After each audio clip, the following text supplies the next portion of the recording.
XRP is being used by 1,0,0,0 banks. This could be one of the biggest changes in the history of money if it turns out to be true. There is a lot of excitement in the crypto space about the idea that a huge network of banks could soon use XRP for transfers. But where does this claim come from? What does this really mean for the future of XRP? At the heart of all this talk is FEDNOW, the real-time payment system that the U.S. Federal Reserve set up. FEDNOW is meant to bring the banking system up to date by letting financial companies send and receive payments instantly, 24 hours a day, 7 days a week. The old payment networks often take days to process deals, so this is a huge step forward. FedNow wants to help more than 1,0,0,0 banks and credit unions across the U.S. This is one of the most important changes to the financial system in recent years. Here's why this is important for XRP. Ripple's technology was made so that foreign payments can be made quickly and cheaply. XRP is great for financial companies that want to be more efficient because it can settle transactions in seconds with almost no fees. Adding XRP to FedNow would mean that thousands of banks would use it right away, creating a huge market for the asset. Then where did the guess come from? Some sources say that FedNow's leaders have hinted that the company might work with blockchain-based payment options. Many people think that XRP could help with this change because Ripple has worked with banks for a long time. There has been no straight confirmation yet. Investors and people who own XRP are excited just about the potential. How strong is the link between FedNow and Ripple, though? Could this be the time when a lot of people start using XRP?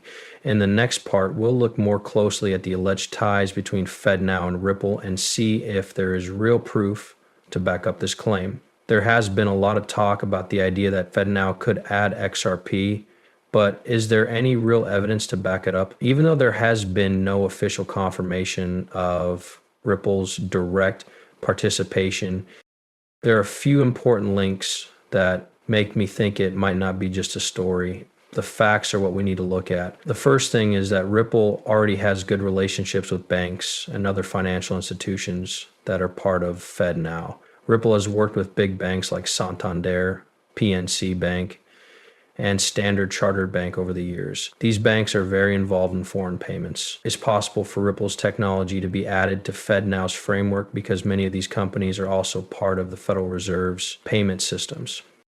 Second, Volante Technologies, a business that helps banks and other financial institutions with payments, is one of the most important links between FedNow and Ripple. Volante is one of the FedNow service providers, which means it helps banks connect to the new instant payment method. Volante has worked with Ripple before and has added RippleNet to some of its banking products, which is interesting. This makes me wonder if Ripple's technology is already being used in the FedNow system through agreements that aren't direct. The growing need for real-time settlement options is another thing to think about. The way banks work now is slow and expensive, especially when it comes to activities that take place across borders. XRP is intended to solve this problem by allowing instant, cheap transfers with low requirements for liquidity. FedNow's only goal is to bring payments up to date, so Ripple's answer fits right in, but there's also a strong argument against it. FedNow is not a cryptocurrency-based scheme in and of itself. It is a controlled banking network made for payments within the United States.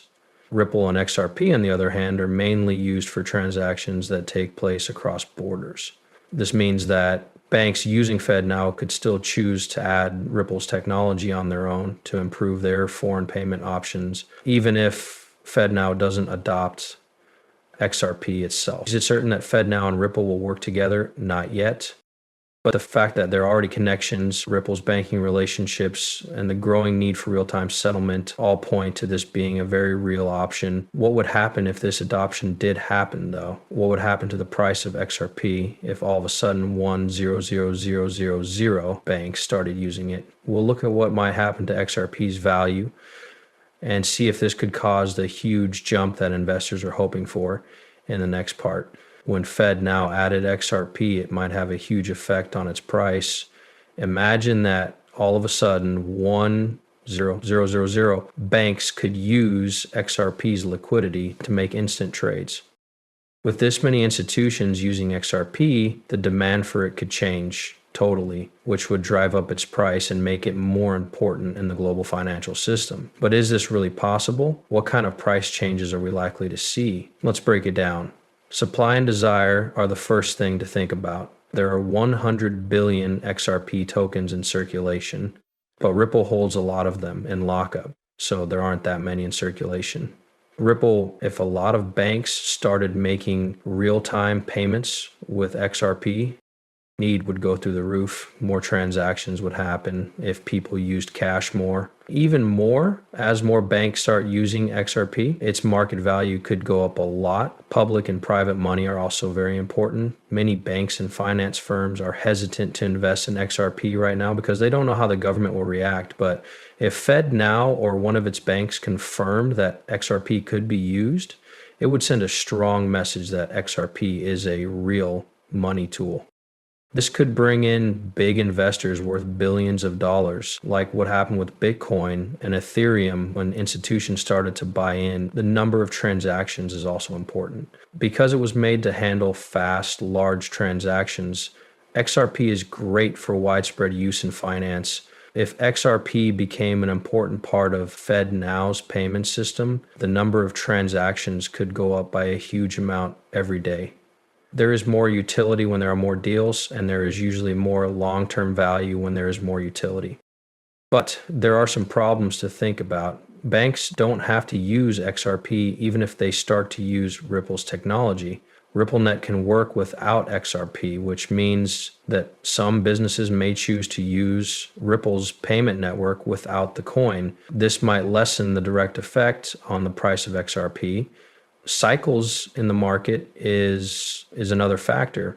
Even if a lot of people use XRP, its price will still be affected by how the crypto market as a whole is moving.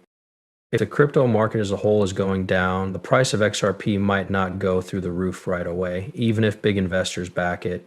When this news comes at a time when the market is rising, on the other hand, XRP could go up sharply. Could XRP go through the roof if FedNow's banks start using it? How people use XRP and whether it is part of normal banking processes will determine the answer. 1,0,0,0 banks will really start using XRP for payments, and a sudden rise in demand could make the price reach all-time highs. But investors should be careful and wait for government confirmations before making any big choices. Is this all just a bunch of talk, though, or could FedNow really use XRP? What are the problems that are stopping a lot of people from adopting? We'll look at the facts of the case and decide whether it's time to be hopeful or cautious in the next section. As much as people are excited about the idea of XRP working with FedNow, it's important to take a step back and see if this is really possible or just another case of overblown rumors. Even though the thought of 1,0,0,0,0 banks using XRP sounds amazing, there are still a few things that could stop this from happening. Let's talk about the problems and what needs to happen for a lot of people to adopt our ideas.